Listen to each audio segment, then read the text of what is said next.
அனைவருக்கும் வணக்கம் நண்பர்களே.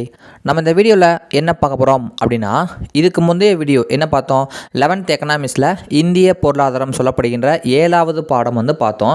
அது ஒரு கிட்டத்தட்ட 25 பக்கத்துக்கு மேலே அந்த பாடங்கள் இருக்கிறனால அது ஒரு பார்ட்டாக பார்த்தாச்சு. முதல் ஒரு 10 பக்கத்துக்கிட்ட ஒரு பார்ட் பார்த்தாச்சு.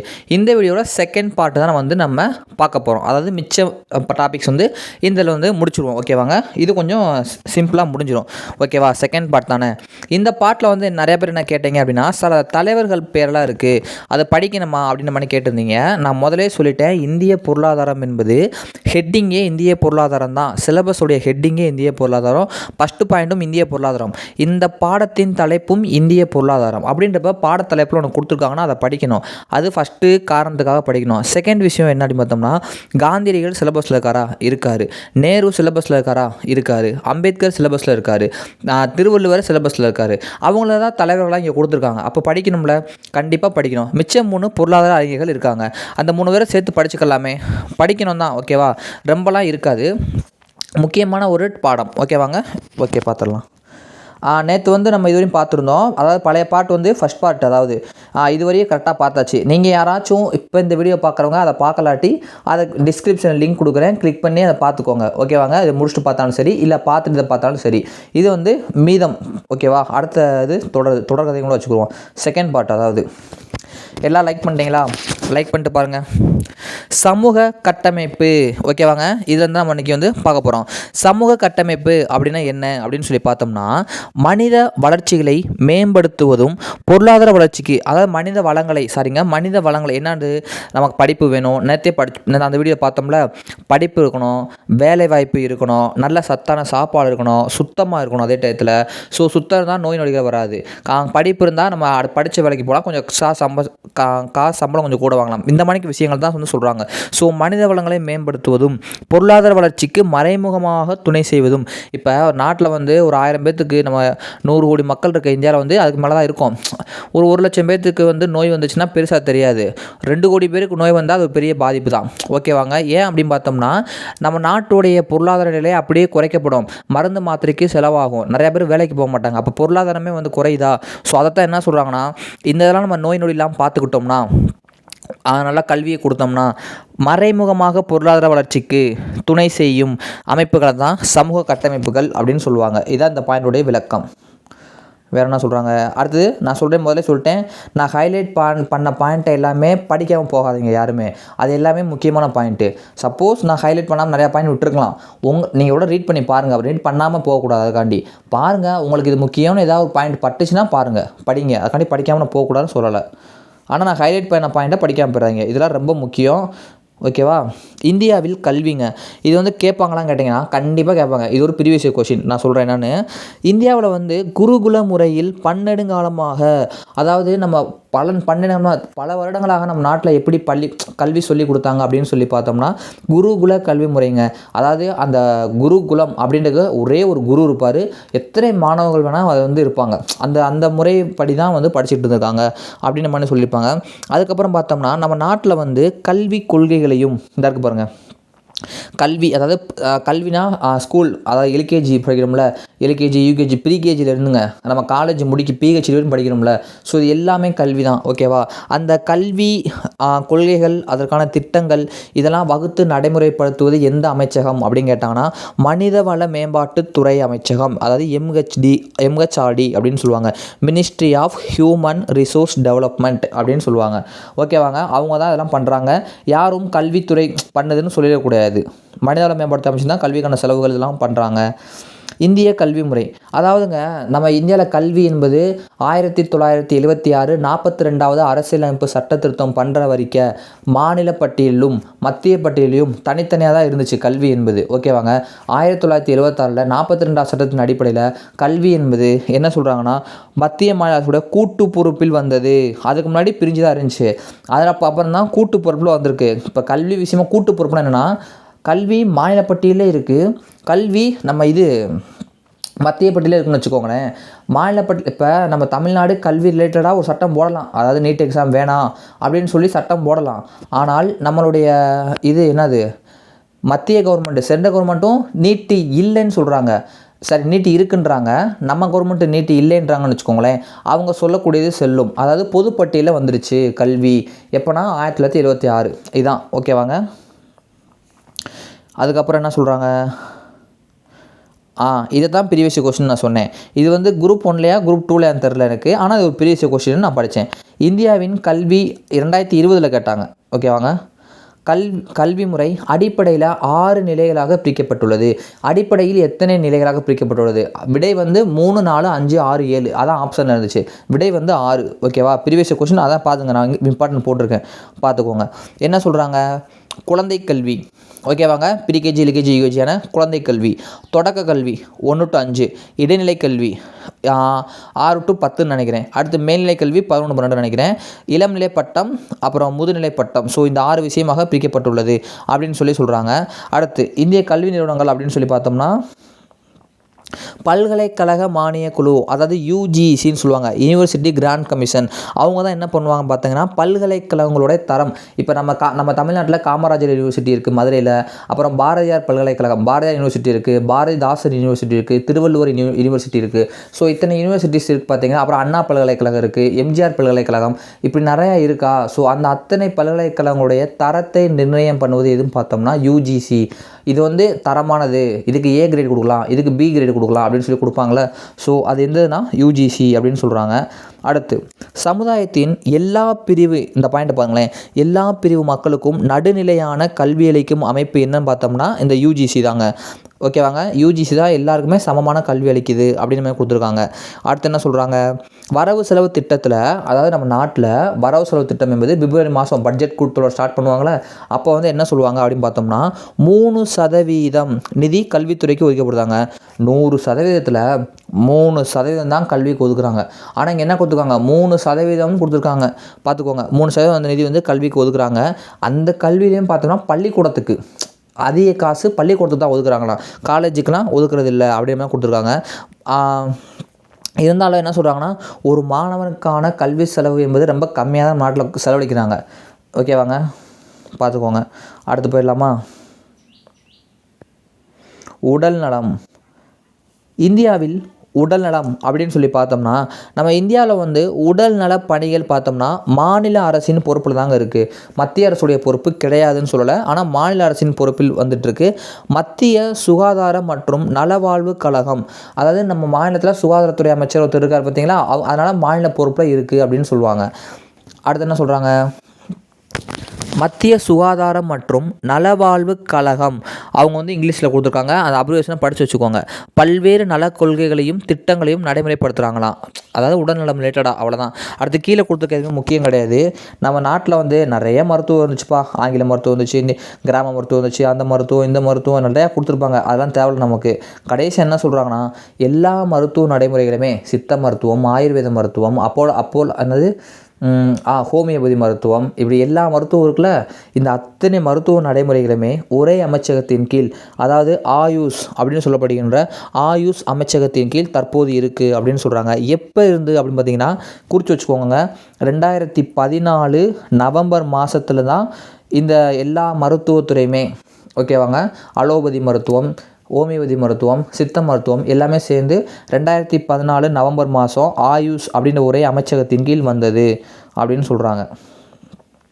அடுத்து என்ன சொல்கிறாங்க, இந்தியாவின் உடல்நலப் பணிகள் அப்படின்னு சொல்லி பார்த்தோம்னா மத்திய நலத்துறை அமைச்சகத்தின் கீழ் வருது. உடல்நலப் பணிகள் அப்படின்னு கொடுத்துருக்காங்க. மேலே மாநில அரசும் கொடுத்துருக்காங்க. இங்கே வந்து உடல் நலம் என்பது மாநில அரசு, மேலே உடல் நலம் என்பது மாநில அரசு, உடல்நலப் பணிகள் என்பது மத்திய அரசு அப்படின்னு கொடுத்துருக்காங்க. அடுத்து இந்தியா லெவலில் பார்த்தோம்னா நம்ம கேரளா வந்து படிப்பில் ஃபஸ்ட்டு, பாலின விகிதத்தில் ஃபஸ்ட்டு, செகண்ட் என்ன சொல்கிறாங்க அப்படின்னு பார்த்தோம்னா அந்த உடல்நலத்தை பேணுவதிலும் சிறப்பான இடம் அப்படின்னு சொல்லி சொல்கிறாங்க. நம்ம இந்தியா வந்து இலங்கையை விட கம்மி தானே அந்த உடல்நலம் நல்லா வச்சுக்கிறதுல அப்படின்னு சொல்லியிருக்காங்க. ஸோ அவ்வளோதாங்க. இன்னைக்கு திருவள்ளுவர் முக்கியமாக, ரொம்ப முக்கியம். யூனிட் 8 and 9 ரிலேட்டடாக ரொம்ப முக்கியம் ஓகேவா. திருவள்ளுவர் பார்த்துடலாமா. அதாவது திருவள்ளுவர் வந்து எந்த காலத்தை சேர்ந்தவன்றது தெரிய மாட்டேன்னுது அன்னையிலேருந்து இருந்து. அது சும்மா குறிப்பிட்ட லெவலில் கிமு 31 சொல்லிட்டு மறைமலை அடிகளை சொல்லியிருக்காரு. ஸோ அதை நம்ம சொல்கிறோம், அவ்வளோதான். அது கன்ஃபார்மாக அது தெரிலன்னு இந்த புக்கில் கொடுத்துருக்காங்க. 3ஆம் நூற்றாண்டின் நிறைய கருத்துக்கள் வந்து இருக்குது, இவர் அந்த காலத்தவர் இந்த காலத்தவர்னு. ஆனால் பொதுவாக வந்து ஜிகேல கேட்டாங்கன்னா நீங்கள் இதையே போடுங்க. என்ன கேட்குறாங்க, 3ஆம் நூற்றாண்டின் சங்க காலத்தையே அவரின் காலமாக சொல்கிறாங்க. கிபி 3ஆம் நூற்றாண்டு இருக்குல்ல, அதனுடைய சங்க காலத்தை தான் திருவள்ளுவருடைய காலமாக சொல்லப்படுகிறது அப்படின்னு எக்கனாமிக்ஸ் புக்கில் கொடுத்துருக்காங்க. நான் அதை சொல்லிட்டு இருக்கேன் உங்கள்கிட்ட. அடுத்து வள்ளுவர் இருக்காருங்களே, வள்ளுவருடைய பொருளாதார கருத்துக்கள் அப்படின்னு சொல்லி பார்த்தோம்னா இதில் இருக்கும். அறத்துப்பால், பொருட்பால், இன்பத்துப்பால் 3 நூல் எழுதிக்காரு. அறத்தில் வந்து என்ன சொல்லுவார், நீங்கள் இப்படி வாழுங்க அப்படி வாழுங்க, அதாவது நல்லது செய்யுங்க, பெரியவங்களை எதிர்த்து பேசாதீங்க, இந்த மாதிரி கருத்தை சொல்லியிருக்காரு. இன்பத்துப்பால் என்ன சொல்லியிருப்பார், அதாவது இல்லற வாழ்க்கையை பற்றி சொல்லியிருப்பார். காதல் வாழ்க்கை, அப்புறம் காதலுக்கு அப்புறம் கல்யாணம் முடிச்சு எப்படி வாழ்ந்தது அதை சொல்லியிருப்பார். அப்புறம் நடுவில் என்ன இருக்குது, பொருட்பால். இதில் தான் என்ன சொல்லியிருப்பார், பொருளாதார சார்ந்த நியூஸை சொல்லியிருக்காரு அப்படின்னு சொல்லி, அதாவது பொருட்பாலில் சொல்லியிருப்பார் அப்படின்னு சொல்லியிருப்பாங்க. வேறு என்ன சொல்கிறாங்க அப்படின்னு சொல்லி பார்த்தோம்னா, மலையை வாழ்வின் பெரும் ஆதாரமாக கருதினாருங்க. திருவள்ளுவரை பொறுத்த வரைக்கும் பார்த்தோம்னா இந்த நம்ம வாழ்க்கையுடைய பெரும் ஆதாரம் என்னது, மழை தான். நம்மளாம் வந்து நவம்பர் டிசம்பர் இப்போ மழை பெஞ்சிட்டு இருக்குன்னா ஐயோ என்னடா இப்படி மழை பெய்யுது அப்படின்னு நம்ம நினைக்கிறோம். ஆனால் வள்ளுவர் என்ன சொன்னார்னா, இந்த மழை தாங்க நம்ம வாழ்க்கையோட பெரும் ஆதாரமே அப்படின்னு சொன்னாராம். அதுக்கப்புறம் என்ன சொல்கிறாரு, மழை தான் உணவு தருது, மழை தான் பொருளாதார வாழ்வுடைய அடிப்படையே இருக்குது இப்படின்னு சொல்லியிருக்காரு. ஓகேவா, ஸோ அது பார்த்தா போதும். அடுத்து உற்பத்தி காரணிகள் திருவள்ளுவரை பொறுத்த வரைக்கும் என்ன சொல்கிறேன் பார்த்தீங்கன்னா, நிலம் நிலம் இருக்கணும், இடம் இருந்தாலும் வேலை செய்ய முடியும். ஸோ நிலம். அடுத்து உழைக்கணும், இடம் இருந்தால் மட்டும் போதாது, அப்புறம் உழைக்கணும். உழைச்சா போதுமா, காசு போடணும்ல, காசு இருந்தால் தானே அதில் விதையாச்சும் வாங்கி போட முடியும். ஸோ முதல். அடுத்து அமைப்பு, ஒரு குறிப்பிட்ட அமைப்பு இருக்கணும், அது நிர்வாகம் பண்ணுறதுக்குன்னு சொல்லிட்டு. அடுத்து ஒரு குறிப்பிட்ட காலம். அடுத்து தொழில்நுட்பம். இது குறித்து பல கருத்துக்களே வள்ளுவர் சொல்லியிருக்காரு அப்படின்னு இங்கே கொடுத்துருக்காங்க. இது எல்லாமே உற்பத்தி காரணிகள்னு சொல்கிறாரு வள்ளுவர்.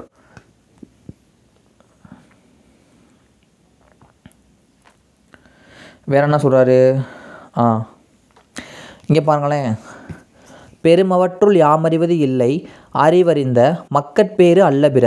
பெருமவற்றுள் யாமறிவது இல்லை அறிவறிந்த மக்கட்பேறு அல்ல அப்படின்னு சொல்லியிருக்காரு ஒரு குறள். இந்த உற்பத்தி காரணிகளை பற்றி அவர் கூறப்பட்ட குறள் என்னன்னு கேட்டாங்கன்னா இந்த குறள் தான். எதை பற்றி குறிப்பிட்டிருக்காருன்னா உற்பத்தி காரணிகள் பற்றி குறிப்பிட்டிருக்காரு. செகண்ட் என்ன சொல்கிறாங்க, வேளாண்மை பற்றி வள்ளுவர் என்னென்ன சொன்னார் பார்த்துடலாமே. என்ன சொல்கிறாரு, வேளாண்மை வந்து அடிப்படை பொருளாதார நடவடிக்கை. நம்ம நாட்டில் வந்து நீங்கள் என்ன வேணால் செய்யுங்க, நீங்கள் எதை வேணால் கண்டுபிடிங்க, எதை வேணால் உருவாக்குங்க, நீங்கள் எவ்வளோ டெக்னாலஜி விண்வெளிக்கு சேட்டலைட் கூட அனுப்புவோங்க, அந்த அத்தனை பொருளாதார நடவடிக்கையும் ஒரு அடிப்படையாக இருப்பது என்னன்னு பார்த்தோம்னா ஒரு வேளாண்மையாக தான் இருக்கும் அப்படின்னு சொல்லி நம்ம திருவள்ளுவர் சொல்கிறாரு.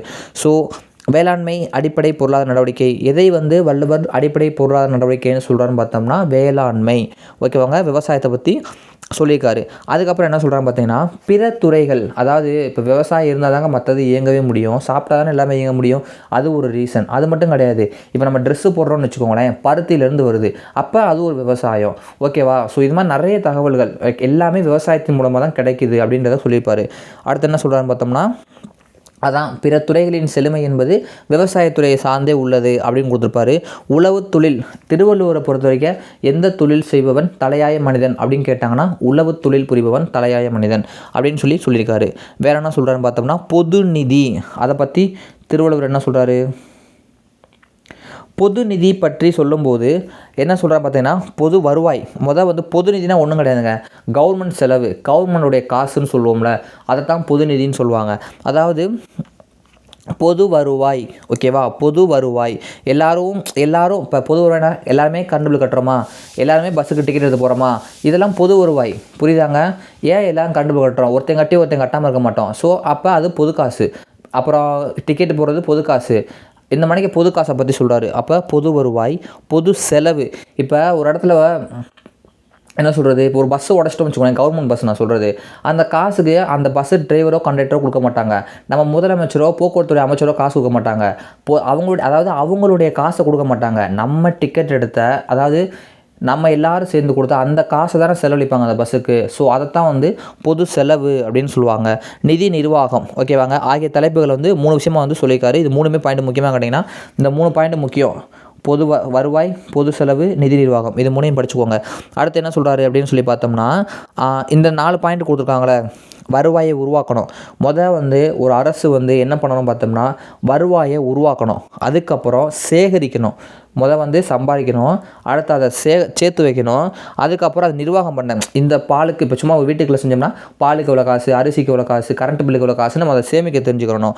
ஸோ அதுக்கப்புறம் பொது செலவு பற்றியெல்லாம் சொல்கிறாரு. எப்படி செலவு செய்கிறது, நிர்வாகம் பண்ணுறது வேறு, செலவு செய்கிறது வேறு. புரியுதாங்க? நாலுமே முக்கியம். பொது செலவு அப்படி இது சூப்பர் பாயிண்ட்டாக இருக்கும். என்ன சொல்லியிருப்பாருன்னு பார்த்தீங்கன்னா, திருவள்ளுவர் சமநிதி நிலை அறிக்கையை வந்து அறிவுறுத்துகிறாருங்க. சமநிதி நிலை அறிக்கைன்னா என்னப்பா, அதாவது இப்போ ஒரு நாடு இருக்குதுன்னு வச்சுக்கோங்களேன், அந்த நாட்டுக்கு வந்து நிறைய செலவுகள் வரலாம். ஓகேவா? ஸோ அந்த நாடு எவ்வளோ வேணால் செலவு செய்யலாம். அந்த நாடு தன்னுடைய வருமானம், இப்போ நம்ம இந்தியா இருக்குது, பக்கத்தில் சின்னதாக இலங்கை இல்லாட்டி ஒரு அமெரிக்கா, ஏதோ ஒரு நாடு, அமெரிக்கா கூட எடுத்துக்கிடுவோமே. அமெரிக்காவுடைய ஒரு ஆண்டு வருமானம் என்பது 15 கோடி. சும்மா ஒரு எடுத்துக்காட்டுங்க, 5 கோடிலாம் கிடையாது, ஒரு எடுத்துக்காட்டுக்காக சொல்கிறேன். ஒரு 10 கோடி வச்சுக்கிடுவோம். அமெரிக்கா ஒரு 10 கோடி சம்பாதிக்கிறாங்க. நம்ம இந்தியா வந்து வருஷம் ஓவராலாக ஒரு எடுத்துக்காட்டுக்கு ஒரு 8 கோடி தான் சம்பாதிக்கிறாங்க. அமெரிக்கா என்ன பண்ணுறாங்கன்னா, 10 கோடி ரூபாய் வந்து அவங்க காசு வச்சுருந்தாலுமே அவங்களுடைய ஒரு வருடத்துக்கான செலவு என்பது 12 கோடியே போயிடுது. அது 12 கோடி எப்படிப்பா போகும்? பக்கத்து நாட்டிலேருந்து 2 கோடி கடன் வாங்கியிருப்பாங்க. ஸோ இப்போ இந்தியா வந்து 8 கோடி தான் வந்து சம்பாதிக்கிறாங்க. ஆனாலும் 8 கோடி தான் வந்து செலவழிக்கிறாங்க. அப்படின்னா இதுதான் சமநிதி நிலை அறிக்கை. அதாவது நம்ம சம்பாதிக்கிற காசு, நம்மகிட்ட இருக்க காசு என்பது நம்ம நாட்டுக்கான செலவுக்கு சரியாக இருக்கணும். அதை விட தாண்டிடக்கூடாது. 8 கோடி சம்பாதிச்சா 8 கோடி செலவழிக்கலாம், அல்லது குறைவாக சம்பாதிக்கலாம். அதுக்கு மேலே தாண்டக்கூடாது. அதாவது கடன் வாங்கக்கூடாதுன்ற விஷயத்தை வள்ளுவர் கொடுத்துருப்பாரு. அதை தான் சொல்கிறார். என்ன சொல்கிறாருன்னு பார்த்தீங்கன்னா, ஒரு நாடு தன்னுடைய செலவுகளை கட்டுக்குள் வைத்திருக்கும் பட்சத்தில் அதன் வருமானம் கம்மியாக இருந்தாலும், அமெரிக்கா 10 கோடி வாங்கினாலும் 2 கோடி பக்கத்தில் கடன் வாங்குறாங்க. இந்தியா 8 கோடி தான் சம்பாதிக்கிறாங்க, ஆனால் அதை கரெக்டாக யூஸ் பண்ணுறாங்க. அதான் அதனுடைய வருமானத்தை குறைவாக இருந்தாலும் கூட அது எந்தவித பாதகமும் இல்லை அப்படின்னு சொல்லியிருப்பார். இன்னொரு விஷயம் எப்படி சொல்லியிருப்பார்னா, எப்போதுமே உபரி நிதி நிலை இருக்கட்டும். அதாவது உபரின்னு என்னது, எக்ஸ்ட்ரா காசு, எப்பயுமே எக்ஸ்ட்ரா பணம் கூட இருக்கட்டும். ஆனால் சில நேரம் வந்து சமநிதி நிலை, காசு கரெக்டாக கூட செலவழிக்கலாம். வீட்டில் 10,000 சம்பளம் வாங்குறோமா, 10,000 கூட செலவழிங்க, ஒன்றும் தப்பு கிடையாது. ஆனால் ஒருபோதும் பற்றாக்குறையாக இருக்கக்கூடாது. அதாவது பற்றாக்குறை என்ன பண்ணுவோம், கடன் தான் வாங்குவோம். ஸோ அதை மட்டும் செய்யக்கூடாது அப்படின்ற மாதிரி சொன்னார். இவர் வேறு என்ன சொல்கிறாருன்னு பார்த்தோம்னா, பொது செலவை 3 இனங்களுக்கு செலவிடுமாறு என்னென்ன விஷயம் சொல்கிறாரு. 1, பாதுகாப்பு. ஃபஸ்ட்டு என்ன சொல்கிறாங்களே, பாதுகாப்பு, நம்ம நாட்டுக்கான பாதுகாப்பு முக்கியம், அதுக்கு காசை செலவழி. அடுத்து பொது பணிக்கு காசை செலவழி. அடுத்து சமூக பணிக்கு காசை செலவழி அப்படின்னு சொல்லி வள்ளுவர் கொடுக்குறாரு. வள்ளுவரை பொறுத்தவரைக்கும் என்ன சொல்கிறாருன்னா, வெளிநாட்டில் நீ உதவி கோருறையா, நீ நாடே கிடையாதுங்க. அதாவது வெளிநாட்டில் உதவி கூறும் நாடுகளே இல்லை அப்படின்னு சொல்லியிருப்பார். குறள் 739 சொல்லியிருக்காரு. மிச்சப்படி குறள் நம்பரை படிக்கணுமா கிடையாதுன்னா தேவையில்ல தான். பட் இங்கே கொடுத்துருக்காங்களே, அதனால் படிச்சுக்கிடுவோம். மிச்ச இடத்துல படிக்க தேவையில்ல. தன்னிறைவு பொருளாதாரம், அதாவது நம்மளுடைய தேவைகளை நம்மளே நிறைவேற்றி கொள்ள வேண்டும், அதுதான் தன்னிறைவு பொருளாதாரம். ஓகேவா? ஸோ அதை தான் வந்து வள்ளுவரும் வலியுறுத்தினார் அப்படின்னு சொல்கிறாரு. அடுத்து இப்போ நம்ம வந்து சுதந்திரம் கிடச்சிருச்சு, ஆங்கில ஆட்சி அடிமைப்பட்டு கிடந்தோம் அப்படின்லாம் சொல்கிறோம்ல. ஆனால் திருவள்ளுவரை பொறுத்த வரைக்கும் என்ன சொல்கிறான்னா, உண்மையான சுதந்திரம் எது என்பது உங்களுக்குலாம் தெரியுமா? என்னது? பசிக்கொடுமையிலேருந்து ஒரு மனிதன் என்னைக்கு விடுதலை பெறானோ அதுதான் உண்மையான சுதந்திரம் அப்படின்னு சொல்லி நம்ம திருவள்ளுவர் சொல்கிறாரு. அதுதான் அடிப்படை சுதந்திரமும் கூட அப்படின்னு சொல்லி சொல்கிறாரு. வேறு என்ன சொல்கிறாரு அப்படின்னு பார்த்தீங்கன்னா, இது எல்லாத்துக்கும் காரணம் என்ன? ஒருத்தன் பசிக்குதுன்னு சொல்கிறேன், அந்த பசிக்கு என்ன காரணம்? வறுமை. ஓகேவாங்க? அந்த வறுமை தான் காரணம். இந்த அதான் எல்லாவுடைய தீமைக்கும் ஒரு மூல காரணமாக வறுமை, அவனுடைய வறுமையாக தான் இருக்கும். இப்போ ஒருத்தன் தப்பு பண்ணுறான், திருடுறான்னா ஏன் திருடுறான்? சாப்பாட்டுக்கு இல்லாமல் திருடுறான். ஸோ அப்போ வறுமை தான் அவனுக்கு ஒரு காரணமாக இருக்குது. இப்போ நல்ல சாப்பாடு கிடைக்கிது, ஆனால் அவன் வந்து நிறைய ஆடம்பர வாழ்க்கை வாழணும்னு நினைக்கிறான். ஸோ அப்போ ஏன் திருடுறான்? அவன் தப்பு தான், ஆனால் ஏன் திருடுறான்? அந்த ஆடம்பர வாழ்க்கை வாழணுக்கான திருடுறான். அவன் காசு இருந்தால் திருட மாட்டான்ல. ஸோ அந்த ஆடம்பர வாழ்க்கைக்கு இதுதான் மேட்ரு. ஓகேவாங்க? சும்மா ஒரு எடுத்துக்காட்டுக்கு சொன்னேன். அதான் எல்லாவுடைய தீமைக்குமே வேறாக இருப்பது என்ன பார்த்தோம்னா ஒரு வறுமை தான் அப்படின்னு சொல்லியிருப்பார். வேறு என்ன சொல்கிறாரு? சரி போதும், அவ்வளோதான் வள்ளுவர் நினைக்கிறேன். இந்த ஒரு பாயிண்ட் வருங்க. செல்வம் அப்படின்னு சொல்லி பார்த்தோம்னா, செல்வம் இப்போ படத்தில் எல்லா படத்தையும் சொல்லுவாங்க, காசு என்பது வாழ்கிறதுக்கு தான்ப்பா, ஏன்னா சம்பாதிக்க கிடையாது அப்படி நம்ம சொல்கிறோம்ல. அதாவது நம்ம வாழ்க்கை என்பது வாழ்கிறதுக்கு, அதுக்கு காசு இருந்தால் போதும், காசு சம்பாதிக்காண்டி வாழாத அப்படின்னு எல்லா படத்துலையும் சொல்கிறாங்க. என்னமோ அவங்களோட டைலாக் மாணிக்க. இது யாரோட டைலாக் தெரியுமா? திருவள்ளுவரோட டைலாக். என்ன சொல்கிறாங்க திருவள்ளுவர்? செல்வம், அதாவது பணம் என்பது வாழ்வதற்கான வழி தான், நம்ம வாழ்க்கை வாழ்வதற்கான ஒரு வழி தான் தவிர அதுவே நம்முடைய இலக்கு கிடையாது. பணம் சம்பாதிக்கிறது நம்ம இலக்கு கிடையாது. வாழ்வதற்கு காசு வேணும் அப்படின்றது திருவள்ளுவருடைய வசனம். எல்லோரும் தெரிஞ்சுக்கோங்க. படத்தில் அவன் சொல்கிற பார்த்து யார் மறலாதீங்க. திருவள்ளுவர் சொன்ன ஒரு விஷயந்தான் அது. செல்வம் சிறந்த மதிக்க தகுந்த வழிகளில் ஈட்டப்பட வேண்டும். ஆமாம், வாழ்க்கைக்கு வாழ செல்வம் தேவை. அதை நம்ம மட்டும் திருடி சம்பாதிக்கிறது, பிடுங்கி சாப்பிட்றது இப்படிலாம் இருக்கக்கூடாது. மதிக்க தகுந்த வழியில் சம்பாதிக்கணும். ஓகேவாங்க அப்படின்னு சொல்லியிருப்பாங்க. வேறு என்ன சொல்கிறாரு? தொழில் தான் உண்மையான செல்வம், உழைப்பு தான் மிக பெரும் பலம். எப்படி பார்த்தீங்களா? நம்மளுடைய தொழில் தான் என்ன சொல்கிறார், இந்த பாயிண்ட் ரொம்ப முக்கியம். தொழில் தான் உண்மையான செல்வம், மேலும் உழைப்பு தான் மிக பெரும் பலம் அப்படின்ற மாதிரி கொடுத்துருப்பாங்க. பார்த்துக்கோங்க. அடுத்து என்ன சொல்கிறாங்க? நலம் பேணும் அரசு. அதாவது ஒரு நலம் பேணும் அரசில் வறுமை இருக்காது, எழுத்தறிவு. அதாவது நலம் பேணும் அரசுனா ஒரு நல்ல அரசுன்னு வச்சுக்கோங்களேன். இப்போ நம்ம இந்திய அரசு என்பது ஒரு நல்ல அரசுன்னு வச்சுக்கோங்களேன். எழுத்தறிவின்மை, படிப்பறிவு இல்லாமல் யாருமே இருக்க மாட்டாங்க. எல்லாருமே அதாவது வறுமையாக மக்கள் வாழ மாட்டாங்க, நோய் நொடிகள் இல்லாமல் இருப்பாங்க அப்படின்னு சொல்கிறாங்க. திருவள்ளுவர் சொல்கிறாரு, ஒரு நல்ல அரசில் ஒரு நாட்டு அரசு நல்லா இருந்துச்சுன்னா அந்த மக்கள் அதாவது வறுமையாக இருக்க மாட்டாங்க, நோய் நொடிகளோடு வாழ மாட்டாங்க, படிப்பறிவு இல்லாமல் இருக்க மாட்டாங்க அப்படின்னு சொல்லியிருப்பாரு. அடுத்து ஒரு 5 பாயிண்ட் கொடுத்துருக்காங்களே, இது முக்கியமாக கேட்டால் நீ ரீட் பண்ணிக்கோங்க. 5மே முக்கியம்தான், ரீட் பண்ணிக்கோங்க. ரீட் பண்ணாமல் போகாதீங்க. 5மே கூற்று காரணத்தில், அது 3 கூற்று காரணத்தில் வச்சுட்டு இன்னொன்று ஏதாவது ஒன்று எக்ஸ்ட்ரா வச்சுட்டு ஏதாவது ஒரு பாயிண்ட்டை கொடுத்துட்டு இது வேறுபட்டது எதுன்னு கெட்டு போயிடுவாங்க. அதனால் நாளையோட நீங்கள் பார்த்துக்கோங்க போதும். மகாத்மா காந்தி சிலபஸில் கவர் ஆகக்கூடிய டாபிக். எப்போயுமே டிஎன்பிஎஸ்சியில் காந்தி தாத்தா பற்றி கேள்வி கேட்காம இருப்பாங்க, மெயினான ஆளில். ஸோ படிச்சிடலாமா? அதாவது காந்திய பொருளாதாரம், ஓகேவாங்க. காந்திய பொருளாதாரம் வந்து நன்னெறியை அடிப்படையாக கொண்டது. நன்னெறினா என்னது? அறவழி. நம்ம காந்தி தாத்தா வந்து என்ன பண்ணுவார்னா, நம்ம அப்படி சம்பாதிக்கணும் இப்படி சம்பாதிக்கணும் எதுவுமே சொல்ல மாட்டார். நீ நல்ல வழியில் சம்பாதிப்பா போதும். நெறினா என்னது? வழி. அப்போ நல்வழி. ஸோ நல்ல வழியில் சம்பாதி அப்படின்ற மாதிரி கொடுத்துருப்பாங்க. 1921 என்ன சொல்கிறாரு அப்படின்னு பார்த்தோம்னா, ஒரு தேசத்தின் அல்லது ஒரு தனியாரின் தார்மீக ஒழுக்க நெறிகளை காயப்படுத்தினால், ஒரு தேசத்தோடையோ அல்லது ஏதோ ஒரு தனியார் யாரோ ஒரு விஷயத்தை கூட வச்சுக்கோங்களேன், ஏதோ ஒரு தனியார் கம்பெனி கூட நான் வச்சுக்கோங்க, எடுத்துக்காட்டு சொல்கிறேன். ஸோ அதோடைய ஒழுக்க நெறிகளை காயப்படுத்தினால் அந்த பொருளாதார நடவடிக்கை என்பது இழுக்குன்னா என்னது? குற்றம் அப்படின்னு சொல்லி நம்ம காந்தியடிகள் இதில் சொல்கிறாரு. அது குற்றம் மட்டும் கிடையாது, பாவம் கூட. அதை பண்ணாதீங்க அப்படின்னு சொல்கிறாரு. மேலும் என்ன சொல்கிறாருன்னா, தார்மீக மதிப்புகளை புறந்தள்ளும் பொருளாதாரம் உண்மையற்றது. தார்மீகம்னா நல்ல விஷயங்க, ஓகேவா? ஸோ அந்த பழைய காலத்தில் இப்படி இருந்தால் நல்லது, இப்படி தான் நல்லது சொல்லிப்போம்ல, அதான் தார்மீகம்னு சொல்லுவாங்க. ஸோ புறந்தள்ளும் உண்மையற்றன்னு சொல்லி 21 அந்த விஷயத்த சொல்லியிருப்பார். மறுபடியும் எப்போ சொன்னான்னு கேட்டாங்கன்னா 1924 அப்படின்றத போட்டுருங்க. அடுத்து காந்திய பொருளாதாரத்தின் சிந்தனைகள். ஈஸியாக தான் இருக்கும், நான் கொஞ்சம் டக்குன்னு நடத்திடுறேனே, கொஞ்சம் எல்லாம் பார்த்துக்கோங்க, ஈஸியாக தான் இருக்கும். காந்தி தான் என்ன சொல்கிறாரு அப்படின்னு பார்த்தோம்னா, கிராம குடியரசுங்க. அதாவது காந்தியடிகள் கிராமங்களில் தான் இந்தியா வாழ்வதாக. காந்தி தான் வந்து சிட்டி எதையுமே பெருசாக பார்க்கல, ஒவ்வொரு கிராமத்தில் இருந்தாலும் நம்ம இந்தியாவே இருக்குது, நம்ம இந்தியாவோட ஆணைவேறு கிராமம் தாண்டா அப்படின்னு சொன்னவர் யாரும் கேட்டால், கிராமத்தை பற்றி கேட்டாலே காந்தியடிகள்னு போட்டணும். காந்தியடிகள் கிராமங்களில் தான் இந்தியா வாழ்கிறது அப்படின்னு சொல்லுவார். அப்புறம் தன்னிறைவு, நம்ம வந்து திருவள்ளுவர் என்ன சொன்னார்னா, ஒரு நாடு வந்து தன்னிறைவுப்பட்ட நாடாக இருக்கணும்னு சொன்னார் திருவள்ளுவர். நம்ம காந்தியத்தை என்ன சொல்கிறோன்னா, ஒரு நாடு மட்டும் ஓவராலாக தன்னிறைவு பெற்றால் போதாதுப்பா, ஒவ்வொரு கிராமமும் தன்னிறைவுப்பட வேண்டும் அப்படின்னு சொன்னவர் யாரும் பார்த்தோம்னா நம்ம காந்தி தாத்தா. அதுக்கப்புறம் என்ன சொல்கிறாரு, அதே டயத்தில் இவர் என்ன அதிக அளவில் இயந்திரம் மிஷின்ஸை யூஸ் பண்ணுறது, அதுக்கப்புறம் நகரமயமாக்குறது, அதாவது நகரங்கள் நிறையா உருவாகுதுல, அப்புறம் தொழில்மயம் சிட்டி, நம்ம ஊர் டெவலப் ஆகடா நம்ம சொல்கிறோம். ஏன் டெவலப்னா என்னது? நகரமாக மட்டும்தான் நம்ம சொல்கிறோம். ஸோ அந்த நகரம்லாம் வேணான்னு சொன்னவர் நம்ம காந்தி தாத்தா. அந்த நகரமயமாகிறது, தொழில்மயமாதல். நம்ம ஊரில் ஒரு கம்பெனி கூட இல்லைப்பா வேலை பார்க்குறதுக்கு, நிறையா பேர் சொல்கிறோம் வேலை பார்க்கனா கூட கொஞ்சம் தள்ளி தானே பார்க்குறோம், அதெல்லாம் வேணாம்ப்பான்னு சொன்னவர் யாருன்னா நம்ம காந்தி. அடுத்து என்ன சொல்கிறாங்க, இயந்திரங்கள். காந்தியடிகள் இயந்திரங்களை மிகப்பெரிய பாவம், இயந்திரங்கள் என்ன சொல்கிறாரு, அதெல்லாம் மிகப்பெரிய பாவம் பான்றாரு மிஷின்ஸை, ஓகேவா? ஏன் அப்படி சொன்னார் அப்படின்னு சொல்லி பார்த்தோம்னா, இயந்திரங்களின் தீமைகள் குறித்து விளக்க. இயந்திரங்கள் வந்து அதாவது இப்போ நிறைய மிஷினில் வேலை பார்த்துட்டு இருப்பாங்க, இந்த சில மிஷின்லாம் கையை வெட்டி விட்டுருச்சு, காலை வெட்டி விட்டுருச்சு, இல்லை நம்ம கரண்ட்டே ஒரு எலக்ட்ரானிக் லைட்டெலாம் வரதானே. ஸோ சுவிட்ச் போடும்போது அதாவது ஏதோ ஒரு கரண்ட்டில் வேலை பார்க்குறவங்க இறந்து போயிட்டாங்க, இப்போ நம்ம கேள்விப்படுறோம்ல. அதனால தான் வந்து காந்தி தாத்தா இது இயந்திரங்களுடைய தீமைகள் குறித்து விளக்க புத்தகங்கள் தேவை அப்படின்னு சொல்லியிருப்பாருங்க. அடுத்து என்ன சொல்லியிருப்பார், இயந்திரங்கள் வந்து நம்மளுடைய வாழ்க்கையை முடிச்சிடும், அதான் சொன்னேன்ல. ஸோ அதெல்லாம் கொடுத்துருப்பாரு, இது படிச்சுக்கோங்க, ரீட் பண்ணாலே போதும் நினைக்கிறேன். இதெல்லாம் தொழில்மயம் மனித இனத்தின் சாபக்கேடு என கூறியவர் யார்? காந்தியடிகள். தொழில்மயம் மனித இனத்தின் சாபக்கேடு அப்படின்னு சொன்னவர் காந்தியடிகள். நாட்டின் திறன் முழுவதையும் சுரண்டுவதை, அதாவது நம்ம நாட்டுக்குள்ள ஒரு திறன் இருக்கும், நம்மகிட்ட தங்கம் இருக்கும், வைரம் இருக்கும், இரும்பு இருக்கும், நிலக்கரி இருக்கும், பெட்ரோல் இருக்கும், எல்லாமே நம்ம நாட்டில் இருக்கா.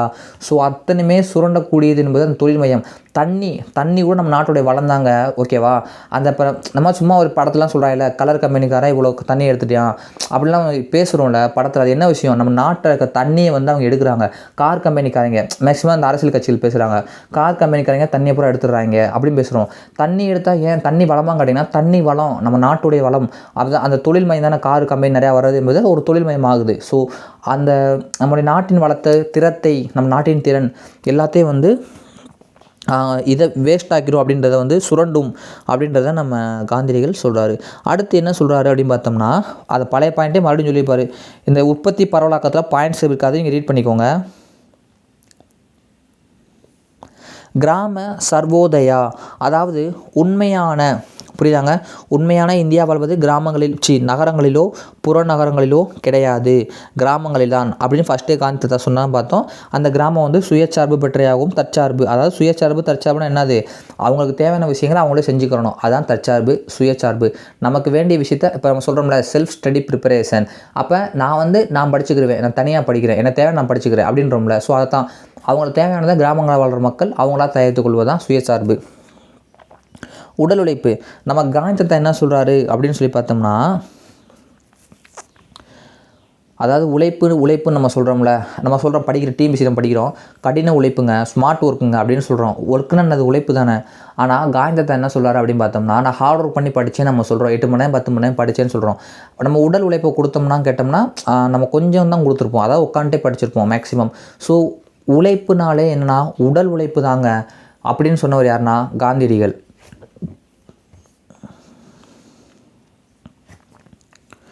அடுத்து அறக்கட்டளை கோட்பாடு, இதை ரீட் பண்ணிக்கோங்க, ஓகேவா.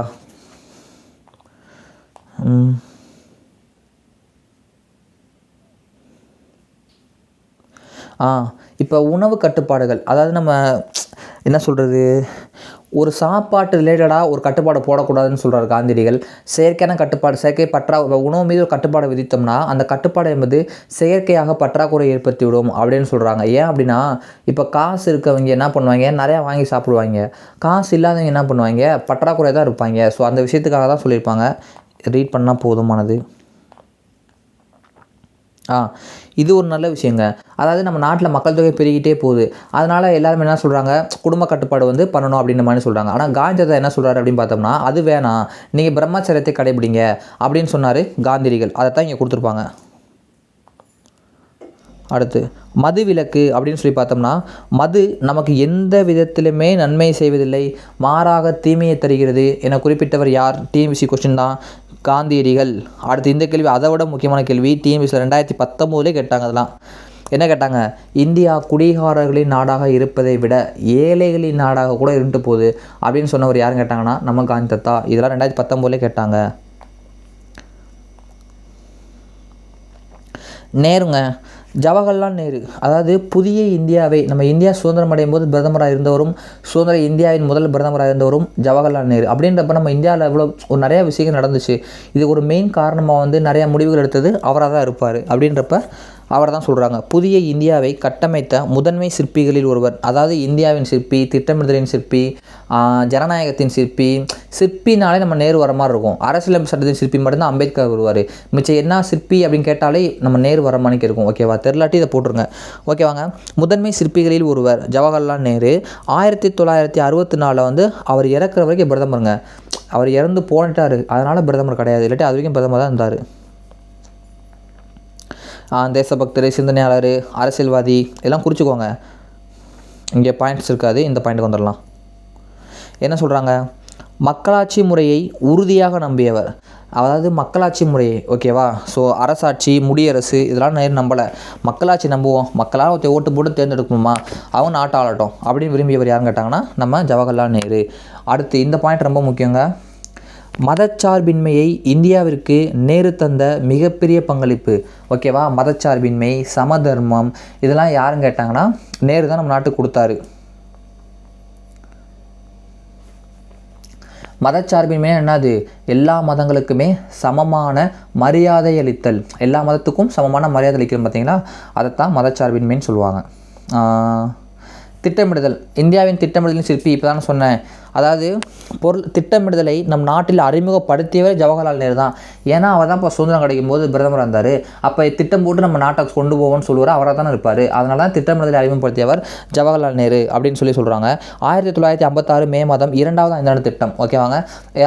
1956 2வது ஐந்தாண்டு திட்டத்தை பற்றி பேசிக்கிட்டு இருக்கப்ப மே மாதம் என்ன சொல்கிறாரு அப்படின்னு பார்த்தோம்னா, திட்டமிடுதலை பற்றி நேரு பேசுகிறார். ஏன்னாப்பா திட்டம் போடுறது எப்படி இருக்கும்னா, திட்டமிடுதலின் சாரம் என்பது மனித சக்தி வளங்கள், பணம் இவற்றை சிறந்த வழிகளில் பயன்படுத்தணுங்க. மனிதனுடைய சக்தி, நம்ம இந்தியாட்ட மனித சக்தி இருக்குது, பணமும் இருக்குது, அதை நம்ம கரெக்டான சிறந்த வழிகளில் பயன்படுத்த வேண்டும் அப்படின்னு சொல்லி ஜவஹர்லால் நேரு சொல்லியிருப்பார். நேரை பற்றி கம்மியான பாயிண்ட்ஸாக இந்த பாடத்தில் இருக்கும்னு நினைக்கிறேன். ஆமாம், இதெல்லாம் ரீட் பண்ணுங்கள். ஏன்னா சும்மா பாயிண்ட் மணிக்கு இருக்கும். ஸோ இதெல்லாம் ஏற்படுத்தினார், அதை ஏற்படுத்தினார், தொடங்கினார் அப்படின்னு கொடுத்துருப்பாங்க. ரீட் பண்ணிக்கோங்க. அடுத்து இது ஒரு முக்கியமான பாயிண்ட்டுங்க, ஜனநாயக சமதர்மம். என்னப்பா அது? அதாவது சமதர்மம் என்பது இந்தியாவிற்கு நேருவின் மிகப்பெரிய பங்களிப்பு. இப்போ தானே மதச்சார்பின்மை பார்த்தோம். ஸோ சமதர்மம் அப்பயே நான் சொன்னேன்னா, சமதர்மம் மதச்சார்பின்மை ரெண்டுமே நேரு இந்தியாவிற்கு அளித்த மிகப்பெரிய பங்களிப்பு. நேருவின் சமதர்மம் என்பது ஜனநாயக சமதர்மம். ஜனநாயகம்னா என்னது? மக்கள். ஜனம்னா என்னது? மக்கள்.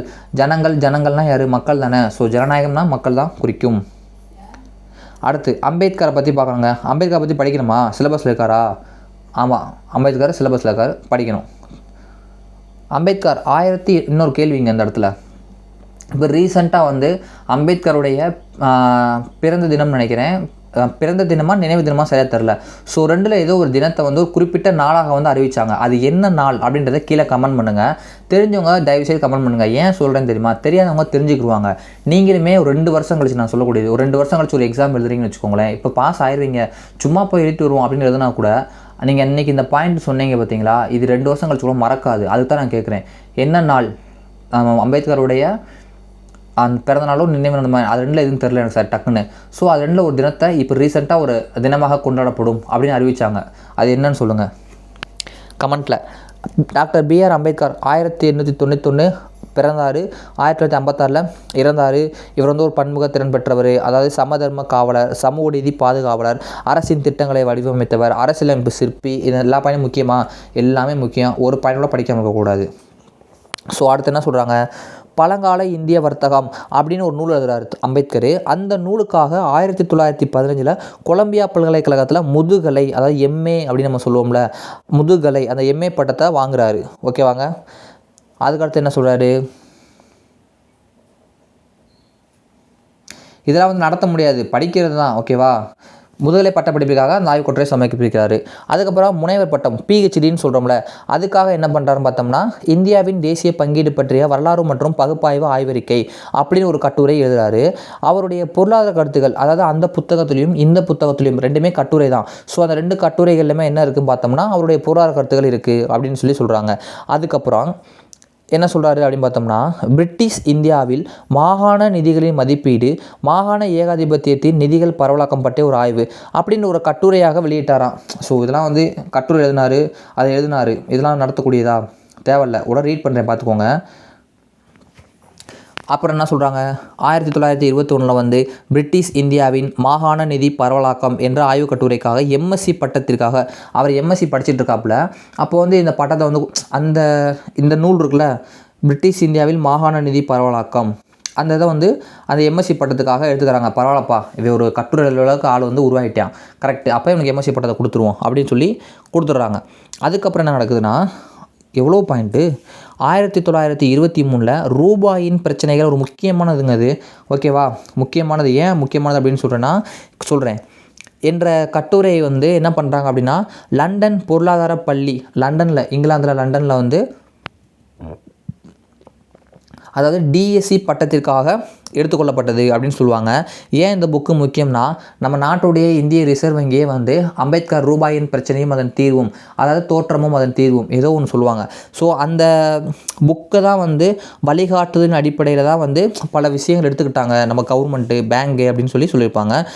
நம்ம அம்பேத்கருடைய பொருளாதார கருத்துக்கள் அப்படின்னு பார்த்தோம்னா 4 வகையில் சொல்கிறாருங்க. என்ன சொல்கிறாரு, அதாவது 1913 முதல் 1923 வரை வரையிலான காலத்தில் எழுதப்பட்டது. என்னென்னா அவருடைய புக்ஸ், அவர் மேக்ஸிமம் பொருளாதார ரிலேட்டடாக புக்கெல்லாம் எழுதினார் பார்த்தீங்களா. அதெல்லாம் அந்த 10 வருஷம், அந்த 10 வருஷமே அம்பேத்கர் வெளிநாட்டில் இருந்தார், இந்தியாவில் இல்லை. ஓகேவா. ஸோ அப்போ எழுதப்பட்ட புக்ஸு அப்படின்னு சொல்கிறாங்க. அடுத்து, மாகாண நிதி பெருக்கத்தை 3 நிலைகளில் பிரிக்கிறார். மாகாண நிதி பெருக்கத்தை அந்த நம்ம சொன்ன 4 வழிகள்னு சொல்லி இந்த 4 கருத்துக்கள்னு சொல்கிறாங்களே, அது என்னென்னு பார்த்தோம்னா நிதி பொருளாதாரம், வேளாண்மை பொருளாதாரம், சமூக நீதி பொருளாதாரம், சமதர்ம பொருளாதாரம். அடுத்தடுத்த பக்கங்களுக்கு பாருங்கள். 2வது வேளாண்மை, 3வது சமூக நீதி, 4வது இது. அந்த 4மே கொடுத்துருக்காங்களா. ஸோ அதை பற்றி தான் நான் பார்க்க போகிறோம். நிதி பொருளாதாரத்தை பொறுத்தவரையும் பார்த்தோம்னா 3ஆக பிரிக்கிறாப்புல. ஒன்று என்னன்னா ஒப்படைப்பு வரவு செலவு திட்டம், இன்னொன்று ஒதுக்கீடு வரவு செலவு திட்டம், இன்னொன்று வருவாய் பங்கீடு வரவு செலவு திட்டம். ஆண்டை வந்து பார்த்துக்கோங்க, ஆண்டு முக்கியம்தான். வேளாண்மை பொருளாதாரம். அம்பேத்கர் இந்தியாவில் குறைந்த நில உடைமை மற்றும் தீர்வுகள் அப்படின்ற ஒரு புக் எழுதுறாப்புல. எப்போனா 1918. இந்த புக்கில் என்ன ஸ்பெஷல் அப்படின்னு சொல்லி பார்த்தோம்னா, நம்ம ஆடம் ஸ்மித், யார் பொருளாதாரத்தின் தந்தை ஆடம் ஸ்மித் இருக்கார்ல, அவருடைய நாடுகளின் செல்வம் அப்படின்னு ஒரு புக் எழுதியிருக்காரு. அந்த செல்வத்தை, அந்த புக்கை போல் நில உடைமை, அதாவது சொத்துரிமை கூட சொல்லலாம். நம்ம நிலத்தை பற்றி பேசுகிறாரு. நில உடைமை ஒருங்கிணைப்பு மற்றும் அந்த நில உடைமையை விரிவாக்கம் பண்ணுறது பற்றிய வேறுபாட்டை வந்து அந்த நூலில் வந்து குறிப்பிட்டிருக்காரு அப்படின்னு சொல்லியிருப்பாங்க. அது மட்டும் இல்லாமல் 3வது சமூக நீதி பொருளாதாரம். இதில் என்ன கொடுத்துருப்பாங்கன்னா ரீட் பண்ணிக்கோங்க. சும்மா அந்த ஜாதி சமயம் இதை பற்றி கொடுத்துருப்பாங்க. ஓகேவா. ஆனால் இந்த பாயிண்ட்டை படிக்காமல் போயிடாதீங்க. ஜாதி முறை வந்து அரசியல் ஜனநாயகத்தை விடவும் சமூக ஜனநாயகத்தை அமைப்பதில் தோல்வியடைந்து விட்டது. ஓகேவா. இந்த பாயிண்ட் சொன்னவர் யாருன்னு டிஎன்பிஎஸ்சியில் கேட்பாங்க. அடுத்து, சமதர்ம பொருளாதாரம். காந்தியடிகள் ஒரு சமதர்மவாதிங்க. அம்பேத்கர் ஒரு சமதர்மவாதி, அதாவது சமம், எல்லா மக்களும் சமம் அப்படி இப்படின்னு சொல்கிறது. சமூக நீதியோட பாதுகாவலர். அனைத்து இந்த விஷயத்தில் எல்லாம் பாயிண்ட் முக்கியம்.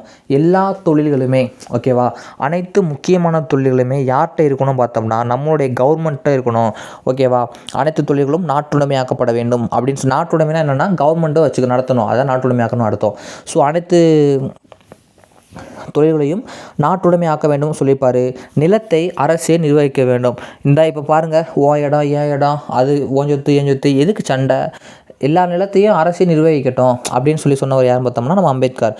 அதுக்கப்புறம் கூட்டு வேளாண்மை என்னதுப்பா அப்படின்னு பார்த்தோம்னா, அப்போ நம்ம மக்களாக தனியாக விவசாயம் பண்ணுவோம். ஓங்காடு ஏங்காடு, ஏங்காட்டில் இதை போட்டிருக்கேன், ஓங்காட்டில் அதை போட்டிருக்கேன், விவசாயம் பண்ணிகிட்ருக்கோம். ஸோ அப்படி பண்ணாமல் பண்ணுங்கள், ஆனால் அரசாங்கமும் அந்த விவசாயத்தை கலந்துக்கோங்க, மக்களும் அரசாங்கமும் சேர்ந்து கூட்டு வேளாண்மை பண்ணுங்கள் அப்படின்னு அம்பேத்கர் வந்து வலியுறுத்திப்பார். அரசே காப்பீடு வணிகம். காப்பீடுனா என்னது? இன்சூரன்ஸ், எல்ஐசி இன்சூரன்ஸ், முத்தூட் ஃபைனான்ஸில் இன்சூரன்ஸ். இப்போ விளம்பரத்தில் ஓயாமல் இன்சூரன்ஸ் போடுங்கன்னு சொல்கிறாங்களே. ஸோ அந்த இன்சூரன்ஸ் அப்படின்ற ஒரு விஷயத்தை கவர்மெண்ட்டே நடத்தணும் அப்படின்னு சொன்னவர் யார்? இன்சூரன்ஸ்னால் காப்பீடு அப்படின்னு சொன்னவர் யார் அப்படின்னு பார்த்தோம்னா நம்ம அம்பேத்கர் தான். இன்னொரு விஷயம், அனைத்து மக்களுக்கும் காப்பீட்டு வசதி அளிக்கணும். என்னடா அனைத்து மக்களுக்கும் காப்பீட்டு வசதி அப்படின்னு கேட்குறீங்களா? இப்போ வந்துட்டு நம்ம கவர்மெண்ட் வேலைக்கு போகிறோம்னு வச்சுக்கோங்க. கவர்மெண்ட் வேலை பார்க்குறவங்களுக்கு வந்து இன்சூரன்ஸ் கிடையாது, அதாவது காப்பீட்டு திட்ட அட்டைன்னு நம்ம சொல்லுவோம் தெரியுமா, அது கிடையாது. ஏன் நம்மனா கோடீஸ்வரங்களா? கிடையாது. இவங்களாம் அப்படி வச்சு ஒரு இது. அதை தான் அம்பேத்கர் சொல்கிறாரு, நீ எந்த வேலை பார்த்துட்டு போறியா, என்ன வேணால் சம்பாதிச்சிட்டு போறியா, எல்லாருக்குமே நீ காப்பீட்டு திட்டத்தை கொடுத்துரு, அந்த காப்பீட்டு என்பது கொடு அப்படின்னு அம்பேத்கர் அதில் சொல்லியிருப்பார். அந்த பாயிண்ட்லாம் மேலே இருந்துச்சு, நான் காமிக்கலையா உங்களுக்கு. ஸோ அடுத்து, அம்பேத்கர் ஒரு மிகச்சிறிய பொருளியல் அறிஞர், சட்டம், அரசியல், சமூக சீர்திருத்தவாதி, எல்லாமே தெரிஞ்ச பாயிண்ட்டு. அடுத்து பாருங்கங்க, ஜே.சி. குமாரப்பா. இவரை பொறுத்தவரையும் பார்த்தோம்னா என்ன அப்படின்னு பார்த்தோம்னா, ஜே அப்படின்னா ஜோசப், சி அப்படின்னா செல்லத்துறை, ஜோசப் செல்லத்துறை குமாரப்பா. தமிழ்நாட்டில் நம்ம தஞ்சாவூரில் வந்து பிறந்தவருங்க. இவரை பற்றி பார்த்தோம்னா 1892 வந்து ஜனவரி மாதம் 4ஆம் தேதி வந்து பிறக்கிறாரு. ஓகேவா. இவர் என்ன பார்த்தோம்னா நம்ம காந்தி தாத்தாவை பின்பற்றுறவர். ஓகேவா. அதாவது கிராம பொருளாதார முன்னேற்ற கொள்கையின் முன்னோடியாக கிராம லெவலில் பொருளாதாரத்தில் முன்னேற்றணும் அப்படின்னு ஒரு முன்னோடியாக இருந்தவர் யார்? இந்த ஜோசப் செல்லத்துறை குமாரப்பா அப்படின்னு சொல்லுவாங்க. இவர் வந்து தன்னுடைய அனைத்து பொருளாதார கருத்துக்களுமே, இவர் வந்து அதாவது எக்கனாமிக்ஸ் படித்தவர் போல்.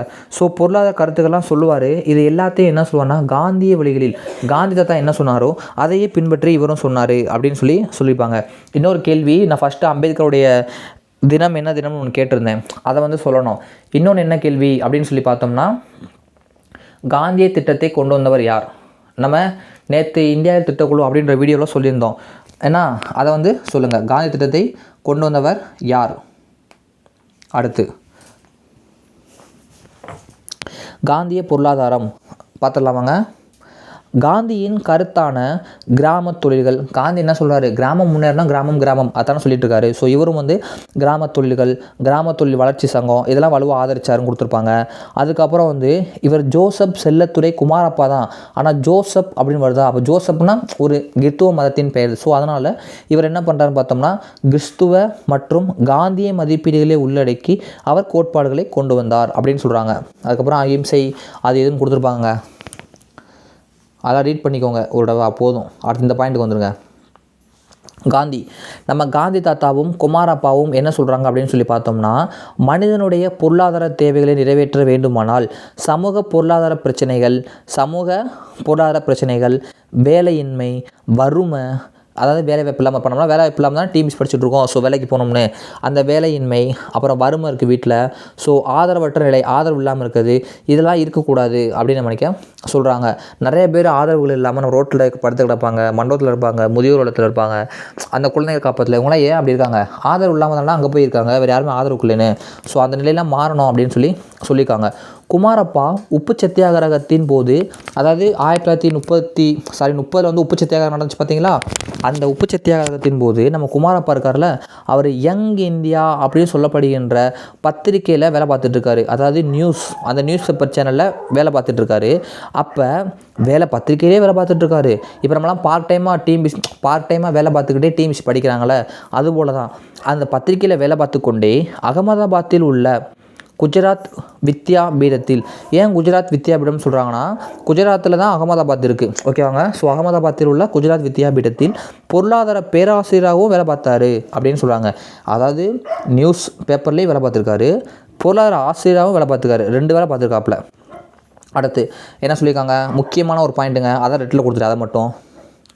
அனைத்து இந்திய கிராம தொழில் கழகத்தை தோற்றுவித்தார் யார்? ஜே.சி. குமாரப்பா. எந்த ஆண்டு? 1935. ஓகேவா. வெள்ளையனே வெளியேறு இயக்கம். இவர் காந்தியை பின்பற்றுவர் தானே. அப்போ வெள்ளையனே வெளியேறு இயக்கத்தில் காந்தி தாத்தாவை கூட கலந்துக்கிட்டு இருப்பார். அதனால் 1 வருஷத்துக்கு மேலாக ஜெயிலில் இருந்தார் அப்படின்னு சொல்கிறாங்க. அதுக்கப்புறம் என்ன சொல்கிறாங்க? இவருடைய புத்தகங்கள் பார்த்தோம்னா நிலைத்த பொருளாதாரம், இயேசுவின் வழிமுறைகள், இது வந்து 1945 எழுதியிருக்காரு. ஓகேவாங்க.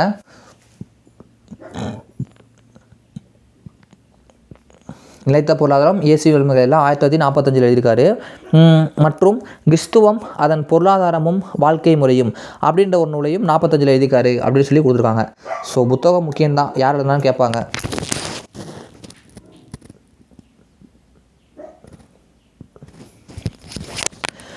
ஓகே, அடுத்து என்ன சொல்கிறாங்க அப்படின்னு சொல்லி பார்த்தோம்னா, அதான் ரொம்ப வாய்ஸ் ரைஸ் பண்ணி கத்துறோமா, அதனால் கொஞ்சம் டயர்டாகிடுங்க ஒரு 40 நிமிஷம் தாண்டும் போது.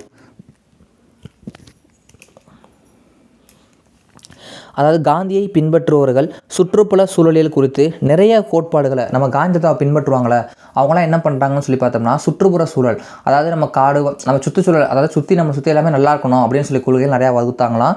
இவரும் அதை பற்றி சொன்னார் அப்படின்னு சொல்கிறாங்க. ஸோ இவர் அப்படி சொன்னனால இவரை வந்து என்ன சொல்கிறாங்க பார்த்தோம்னா, குமாரப்பா 1930 to 40 இது சுற்றுச்சூழல் குறித்து நிறைய விஷயங்கள் சொல்லிகிட்டே இருந்திருக்காரு. அதனால் நிறையா புக்கும் எழுதியிருக்காரு. அதனால் ராமச்சந்திர குஹா, ஓகேவாங்க, ராமச்சந்திர குஹா என்றவர் என்ன சொன்னார்னு பார்த்தோம்னா, இவரை பச்சை காந்தி, காடுகள் அழிக்கக்கூடாது, மரங்கள் அழிக்கக்கூடாது அப்படின்னு சொல்லி சுற்றுச்சூழலை பற்றி அவர் யோசிச்சுட்டே இருந்திருக்காரு. அதனால் இவரை பச்சை காந்தின்னு சொன்னவர் யாருன்னா, பேர் என்ன பார்த்தோம்? ராமச்சந்திர குஹா. இது வந்து தீம்ஸை கேட்பாங்கன்னு கேட்டிங்களா? கேட்பாங்க, முக்கியமானதான். இந்த கீழே கொடுத்துருக்காங்க பாருங்கள். இந்தியாவில் சுற்றுச்சூழல் குறித்து அடித்தளமிட்டதால் அவ்வாறு அழைக்கப்படுகிறார். இந்திய திட்டக்குழுவிலும் இந்திய தேசிய காங்கிரஸிலும், நம்ம இந்தியாவில் திட்டக்குழுவின் முதல் தலைவர் யார்? ஜவஹர்லால் நேரு. ஸோ அந்த திட்டக்குழுவிலும் இந்திய தேசிய காங்கிரஸ் கட்சியிலும், நம்ம இந்திய தேசிய காங்கிரஸ் கட்சி இன்றைக்கும் இருக்குல்ல காங்கிரஸ், ஸோ அந்த கட்சியிலும் பணியாற்றி வந்த குமாரப்பா வேளாண்மை சம்மந்தமாகவும் கிராம முன்னேற்றம் சம்மந்தமாகவும் நிறைய கொள்கைகள் வகுத்து கொடுத்துருக்காரு. சீனா, ஜப்பான், கிழக்கு ஐரோப்பா, ஏன்ப்பா இங்கெல்லாம் போயிருக்காரு? இப்போ நம்ம வெளிநாட்டு அதாவது வெளியுறவுத்துறை அமைச்சர் ஜெய்சங்கர் இருந்தார் பார்த்தீங்களா, அவர் என்ன பண்ணுவார்? அமெரிக்கா போவார், திடீர்னு சீனா போவார், திடீர்னு இலங்கை போவார். ஏன் போகிறாரு? அவர் தான் அமைச்சர். ஸோ அப்போ அவர் வெளிநாட்டுக்கு போய் நம்ம உறவுகளை பராமரிக்கணும். அதுபோல தான் இவர் ஏதோ ஒரு அமைச்சராக இருந்திருக்காரு. எதில் வேளாண்மை அமைச்சராக கூட இந்த நம்ம தெரில. அதனால் இந்த நாடுகளுக்கெல்லாம் போய் அங்கே எப்படி அவங்களோட வேளாண்மை இந்த விஷயத்தெல்லாம் வந்து முன்னேற்றுறாங்க அப்படின்னு பார்த்துட்டு நம்ம நாட்டில் அதை செயல்படுத்தக்காண்டி போயிருக்காரு. இவர் வரையும் எல்லாமே முக்கியங்க. அதுக்கப்புறம் வந்து எல்லாமே ரீட் பண்ணால் போதும், ரொம்ப படிக்கணும் கிடையாது. ஓகே, அதாவது நான் குறித்த பாயிண்ட்டை படித்தால் போதும். என்ன சொல்கிறாங்க, பிஆர் பிரமானந்தாவின் கூற்றுப்படி சுதந்திரத்திற்கு முன்னும், அதாவது நம்ம நாடு விடுதலைக்கு முன்னும் விடுதலைக்கு பின்னும் இந்தியாவில் தலை சிறந்த பொருளியல் அறிஞர்களாக டிஆர் காட்கில், நம்ம 3வது ஐந்தாண்டு திட்டம் காட்கில் திட்டம் என அழைக்கப்படுகிறது அப்படின்னு படித்தோமா? காட்கில் திட்டம் 3வது ஐந்தாண்டு திட்டம் தானே? ஆமாம். ஸோ டவுட்டாக இருக்குது. கரெக்டு தான். காட்கில் திட்டம், ஓகேவா? அந்த காட்கில், அப்புறம் சிஎன் வக்கீல், அப்புறம் விகே ஆர்வி ராவ், இவங்க 3 பேர் தான் நம்ம இந்தியாவில் இது வரைக்கும் 2014 வரைக்கும் ஒரு சிறந்த பொருள் அறிஞர்கள் அப்படின்னு நம்ம இந்த புத்தகத்தில் கொடுத்துருக்காங்க. வேறு என்ன சொல்லியிருக்காங்க அப்படின்னு சொல்லி பார்த்தோம்னா, இந்த விகே ஆர்வி ராவ் இவர் என்ன பண்ணுறாரு அப்படின்னு பார்த்தோம்னா 3 முக்கிய கருத்துக்களை சொல்கிறாருங்க. நாட்டு வருமானம், உணவு ஊட்டச்சத்து பண்டங்கள், வேலை வாய்ப்பும் தொழிற்பயிர்வு. இதை படிக்கணுமா சார் அப்படின்னு கேட்டிங்கன்னா கண்டிப்பாக படிக்கணும். இதெல்லாம் கூற்று காரணம், பொருந்தாத இணை, இதை வச்சு விட்ருவாங்க. எதாவது ரீட் பண்ணிக்கோங்க.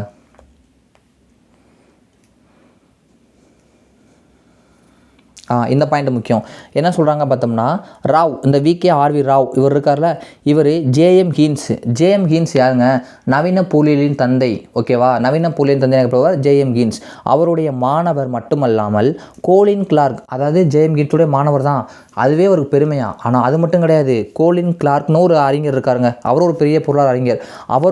அவருடைய வேலை பார்த்துருக்காராம்.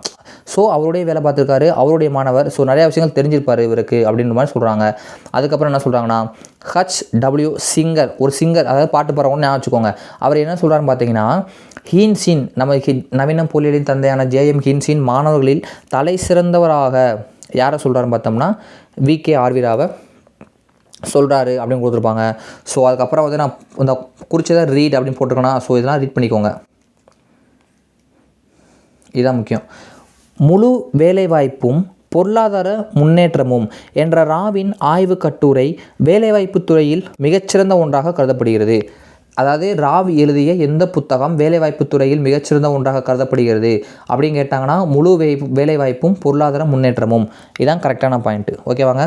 பன்னாட்டு உணவு உதவி. வறுமையை ஒழிப்பதில் ராவ் சிறந்த கொள்கைகளை வகுத்து கொடுத்தாராங்க. நம்ம நாட்டு வறுமை போகிறதுக்கு நிறையா கொள்கைகளை வந்து நல்லா வகுத்து கொடுத்துருக்காரு அப்படின்னு சொல்லியிருப்பாங்க. அதுக்கப்புறம் பார்த்தோம்னா இவர் வந்து சமதர்ம இந்தியாவை வந்து சொன்னார். நேரு வந்து சமதர்மம் படித்தோம், அதே போல் இவரும் ஒரு சமதர்மத்தை இந்தியாவை வலியுறுத்தினார் அப்படின்னு போட்டிருப்பாங்க. இங்கே மிச்ச பாயிண்ட்ஸ்லாம் பார்த்துக்கோங்க. நான் குறித்த பாயிண்ட் வந்து பார்க்காம போயிடாதீங்க. ராவின் பார்வையில் தொழில்மயமாதல், இந்திய பொருளியல் வாழ்வில் என்ன தவறு அப்படின்ற புத்தகம் 1938 எழுதியிருக்காரு, ஓகேவா? இந்திய பொருளியல் வாழ்வில் என்ன தவறுன்னு சொல்லி புத்தகம் எழுதிப்பார். அதில் என்ன சொல்லியிருப்பாருன்னு பார்த்தோம்னா, தனிநபர் வருமான குறைவிற்கும் தனிநபர் ஊட்டச்சத்து குறைவிற்கும், அதாவது நம்ம ஒரு தனிநபர் நான் தெரிவிக்கனா என்னுடைய வருமானத்துக்கான குறைவிற்கும் என்னுடைய ஊட்டச்சத்து குறைவிற்கும் ஒரு காரணங்கள் வந்து சொல்லியிருப்பார்.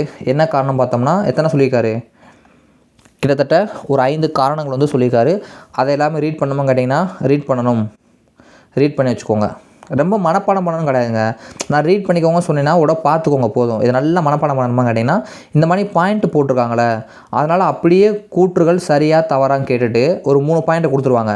4வது பாயிண்ட்டில் மேற்கண்ட அனைத்தும் தவறு இல்லாட்டி மேற்கண்ட அனைத்தும் சரின்னு கொடுத்துருவாங்க. அதனால தான் இதை போய் பார்த்துக்கோங்கன்னு சொல்கிறேன். அடுத்து இங்கே வந்துருங்க. வேறு என்ன சொல்லியிருக்காரு? முன்னேற்றம் அடையாத நாடுகளின் முதலீடு, வருமானம், பெருக்கி ஆகியவற்றுக்கு இடையான தொடர்பு. இதை பற்றி வந்து 52 பேரியல் பொருளாதார புத்தகம் எழுதியிருக்காருங்க. ஸோ புத்தகம் எழுதிக்காருன்னு படிச்சுக்கிற வேண்டியதானே. அடுத்து இவர் இருக்கார்ல விகே ஆர்வி ராவ், ஒரு சிந்தனையாளர், ஆசிரியர், பொருளாதார ஆலோசகர், நேரடி கொள்கை வடிவமைப்பாளர் என்ற பார்வையில் இவர் எல்லாத்தையுமே நம்ம ஜேஎம் ஹீன்ஸ் இருக்கார்ல அவர் தான் பின்பற்றினார் அப்படின்னு சொல்கிறாங்க. இது ஒரு இம்பார்ட்டன்ட் பாயிண்ட்டு. இன்னொரு பாயிண்ட் இம்பார்ட்டன்ட் என்ன பார்த்தோம்னா, ஒரு 3 விஷயத்தை தொடங்கியிருக்காருங்க. 3 ஆராய்ச்சி நிறுவனங்கள். என்ன? டெல்லி பொருளாதார பள்ளியை டெல்லியிலையும், பொருளாதார வளர்ச்சி கழகம், இந்த 2 விஷயத்தை டெல்லியில் உருவாக்கியிருக்காரு. நம்ம பெங்களூரில் வந்து சமூக பொருளாதார மாற்றத்திற்கான கழகம் என்ன சொல்கிறாங்க? சமூக பொருளாதார மாற்றத்துக்கான கழகம் அப்படின்றத பெங்களூரில் வந்து தொடங்கியிருக்காரு. சரி, 2 விஷயத்த டெல்லியிலே தொடங்கிட்டோம், ஒரு மாற்றம் வேணாமாப்பா, பெங்களூரில் ஒன்று தொடங்கி விடுவோம் போ அப்படின்னு தொடங்கி விட்டுருக்காங்க. ஞாபகம் வச்சுக்கோங்க. ஸோ இவர் வந்து அமர்த்தியா சென், இவரை பற்றி படிக்க பாயிண்ட்டே இல்லாத மாதிரி இருக்கும், நான் குறிச்சதை மட்டும் பார்த்துக்கோங்க. அதாவது நோபல் பரிசு, இவர் 1997 வந்து நோபல் பரிசு பெற்ற பொருளாதாரத்துக்காக இந்தியாவில் வந்து நோபல் பரிசு பெற்ற முதல் நபர் கூட சொல்லுவாங்க. இவரை பொறுத்து பார்த்தோம்னா அந்த நோபல் பரிசு கொடுக்கும்போது இவருக்கு ஏன் நாங்கள் நோபல் பரிசு கொடுக்குறோம் அப்படின்னு சொன்னாங்கன்னா, இவருடைய சமூக தெரிவு கொள்கைன்னு ஒன்று இருக்குமா, அந்த கொள்கையும் வளர்ச்சி பொருளாதாரம், வறுமை, பஞ்சம் இதை பற்றிலாம் நல்லா நூல் எழுதியிருக்காரு இவர். ஸோ அதுக்கு தான் அவர் கொடுத்தோம் அப்படின்ற கொடுத்துருப்பாங்க. அதான் இங்கே கொடுத்துருப்பாங்க. வறுமை மற்றும் பஞ்சம், உரிமம் மற்றும் இழப்பு, இதை பற்றி ஒரு கட்டுரை எழுதினார். எப்போ 1981 இவர் எழுதியிருக்காரு. ஸோ அது படித்துக்கிட்டால் போதும். அடுத்து முழு வறுமை, தொடர்புடைய வறுமை ஆகியவை பற்றி காரணங்களை கூறியிருக்காரு. அவ்வளோதான். சொன்னவர் யார்? முழு வறுமை, தொடர்பு வறுமை, அதை பற்றி கூறியவர் யாருன்னு கேட்டிங்கன்னா அமர்த்தியா சென். வறுமை சமத்துவம் பற்றி சொல்லியிருப்பார். ஸோ ஓகேங்க. இங்கே என்ன கொடுத்துருக்காங்க பார்த்தோம்னா, என்ன கொடுத்துருக்காங்க, சென் அவர்களின் கருத்துப்படி திறன், ஓகேவா, அது நம்ம நாட்டுடைய திறன் என்பது அடிப்படை கச்சா பொருட்களை மக்கள் நலத்திற்காக மாற்றி அமைப்பது. அதாவது அடிப்படையான கச்சா பொருட்கள் நமக்கு தேவைப்படாத மக்கள் நலத்துக்காக மாற்றி அமைக்கணும் அப்படின்னு சொல்கிறாரு. கடைசி என்ன சொல்கிறார் பார்த்தீங்கன்னா, உரிமைகளை வழங்குவதில் ஏற்பட்டது. இப்போ எல்லாருக்கும் எல்லா உரிமையும் கொடுக்கணும். ஸோ நம்ம வந்து இந்த உரிமையை வழங்குவதை தப்பு பண்ணிட்டோம். அந்த உரிமையை வழங்குவதில் ஏற்பட்ட தவறு தான் வந்து எல்லா பஞ்சம், அதாவது தோல்வி தான், அந்த தோல்வி தான் பஞ்சம் ஏற்படுவதற்கான காரணம் அப்படின்னு சொல்கிறாரு. தொழில்நுட்ப தெரிவு என்ற புத்தகத்தை எழுதியவர் யாருன்னு கேட்டாங்கன்னா இவர் தான். ஸோ அதான் அந்த பாயிண்ட்டை குறிச்சிருப்பேன், இதை வந்து ரீட் பண்ணிக்கோங்க. ஸோ நண்பர்களே, இந்த பாடம் முக்கியமான பாடம். என்னால் முடிஞ்ச அளவுக்கு எப்படி புரிய மாதிரி நடத்த முடியுமோ அந்தளவுக்கு நான் புரிய மாதிரி நடத்திருக்கேன், ஓகேவா. ஸோ உங்களுக்கு எதாவது புரியல, நீங்கள் வேகமாக சொல்கிறீங்க இல்லை மெதுவாக சொல்கிறீங்க, இந்த மணிக்கு எதாவது இருந்துச்சுன்னா கீழே கமெண்ட் பண்ணுங்கள், நான் திருத்திக்கிறேன். சிலர் வந்து போன வீடியோவில் வந்து என்ன சொல்லியிருந்தாங்க அப்படின்னா, நான் கேட்ட கேள்வியில் கமெண்ட் பண்ணியிருந்தாங்க, சூப்பர். ஸோ அந்த மணிக்கு உங்களுக்கு தான் குறைகள் இருந்தாலும் சரி நிறைகள் இருந்தாலும் சரி கமெண்ட் பண்ணுங்கள். யூஸ்ஃபுல்லாக இருந்துச்சுன்னு நினைக்கிறவங்க ஒரு லைக் பண்ணிட்டு போங்க. நியூவாக பார்த்தீங்கன்னா சப்ஸ்கிரைப் பண்ணி வச்சுக்கோங்க. அனைவருக்கும் நன்றி. நெக்ஸ்ட் வீடியோவில் மீட் பண்ணலாம். தேங்க்யூ. உங்கள் ஃப்ரெண்ட்ஸுக்கும் இன்னொரு விஷயம் சொல்ல மாட்டேன், உங்கள் ஃப்ரெண்ட்ஸுக்கும் உங்கள் நல்லா நடத்துகிறாங்க, உங்களை பாருங்கள் அப்படின்னு கொஞ்சம் சொல்லுங்கள். ஏன்னா அவங்களும் தெரிஞ்சுக்கட்டும், அவங்களும் படிக்கட்டும், ஓகேவாங்க. தேங்க்யூ.